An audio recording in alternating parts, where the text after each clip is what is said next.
So, hello po mga ka-LRT. Kamusta po? Andito po tayo sa Motorlandia, Tanay. So, papayos po natin yung manubela natin. Yung pinakang-bearing niya. Kasi lumalagotok na eh. Tuwing lili ko. Pero okay pa naman i-trek. Kaya minsan, may tumutunog. So, nakakasiwa. Kaya papapalitan natin kay Kuya ang ating bearing. So, ang pinili natin ng bearing ay full race.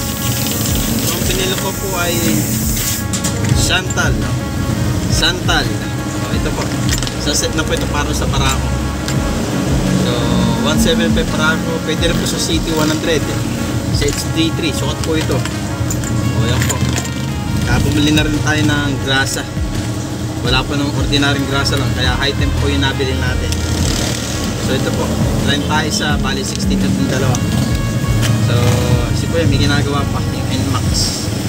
Nililinis yung panggilid na NMAX. So, mamaya bigyan natin si Kuya habang kinakabit, binabaklas ng barako natin mga ka-LRT. So, yung mga atoda natin, no? Talagang dire-diretso rin sa pamamasada. Ito, tingin nyo. Ayan, no? Mga atoda natin yan. Kahit mainit, diretso pasada. Kaya ingat po sa lahat natin mga atoda. Ito nga po mga ka-LRT, si Kuya. So, talagang malupit gumawa ito. Kumbaga may pinagawa ka, pero yung pinagawa mo talagang napakalinis. Talagang kakalkaling yung mga maduduming part. Kumbaga sa barbero, ginupitan ka na, may libreng masahe ka pa. Ganitong kalapit. Si Kuya. Si Kuya nga po pala, taga-Angono Rizal po. Dito nga po siya pumapasok sa Motorlandia, Tanay. So, ito na po yung ating ilang bayad din po yung kanyang binibiyahe para makapasok dito. Forma na. So, malapit na nga po matapos ni Kuya yung NMAX na kanyang ginagawa. Change oil po yung NMAX. Okay na po. Tayo na nga po yung susunod. Ito na. Ini-prepare na ni Kuya yung mga gamit niya. Dahil niligpit niya po yung mga pinagamitan niya sa NMAX. So, unti-unti na nga pong binabaklas ni Kuya. Yung gulong nga pong pamauna. Yung kanyang unang tinitira. Then, susunod po niya yung ating dalawang shock. At susunod po yung pinakang main na gagawin niya. Tatanggalin na po yung pinakamanubela. So, yun na nga po. Natanggal na nga po ni Kuya yung ating gulong na pamauna. At kinakalas na nga po itong ating manubela. Tinatali para isasabit niya dito sa may bakal. Para mas maganda niya matrabaho, mahugot. Yung dapat hugutin dito sa ating manubela. Yung nga po yung shock, natanggal na niya. Kita nyo po ba? So ayan po, yung isa na lang na tornilyo ang kanyang inaasikaso upang sa gayon talagang tuluyan na matanggal ang ating manubela.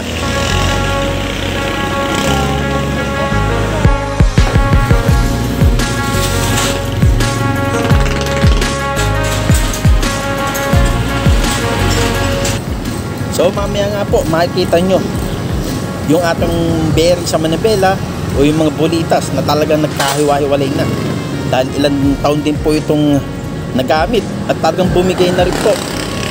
So mamaya po ipapayto sa inyo yung pinakang lagayan ng bearing o ng bulitas. Talagang mabasag po siya. Then mamaya po kukunin niya po yung mga bulitas. May gagamitin po si Kuyang magnet para hindi siya mahirapan na pag sungkit-sungkit sa mga bulitas sa loob ng pinakang tubo ng manubela.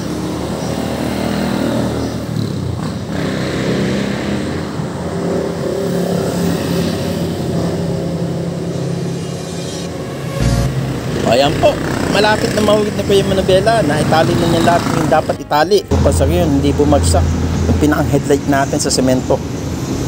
Ayan po.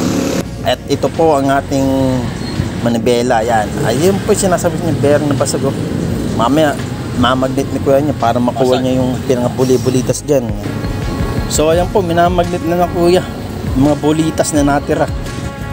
At ayan, kukuha nga po si Kuya mamaya ng gasolina natin para ipanlinis doon sa mga grasa-grasa.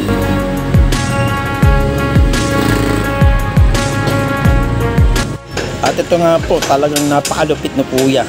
Nililinis niya po yung kalooban ng ating manubela kasi puno nga po ng grasa yun Napakalupit talaga ni Kuya. Yung mga binabalik-balikan dito ng customer, yung pagiging malinis ni Kuya sa mga pinapagawa sa kanya. At ito na nga po, maya maya ililinisin na nga po ni Kuya yung pinakang stethoscope pa yun, o basta yun yung pinakang, yan yung pinakang sentro ng ating manibela. Bahala sa dyan kung stethoscope kung tawag dyan, telescopic, yun basta mga ganyan po sa motorsiklo. Hindi lang po sa mga hospital yung mga stethoscope, telescope na ganyan, ano? Pati din po dito sa manibela natin. Yan, inaayos na po ni Kuya. Pagsasalpa ng bagong mga bearing. O sinisipil-sipilyo pa niya yung mga ano dyan, grasa-grasa. Malupit si Kuya. Okay na, yan na po, nilalagay na po yung ating ano sa manibela, bakal. Yan, okay na. Maya-maya matapos na ito mga ka-LRT. O, di ba? Ang bilis gumawa ni Kuya. Panglupit. Hinahapitan ng tornilyo para sa ganyan tinatansya niya na walang kalog yung atong manibela.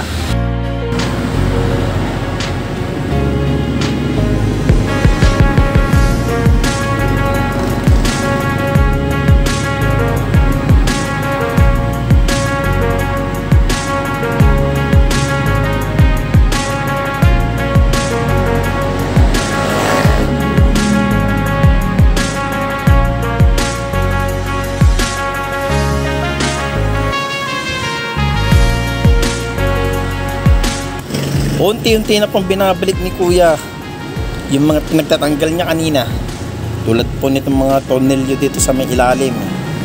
Yan o, kinakarakulat ni Kuya kung may maganit sa ating manibela. Maya-maya naman po yung shock na yung kanya ibabalik dito. At malapit na po tayong matapos mga ka-LRT. So ayun o, hahapitan na ni Kuya yan. Hey!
So hanggang dito na lang po tayo mga ka-LRT dahil malulubat na po tayo.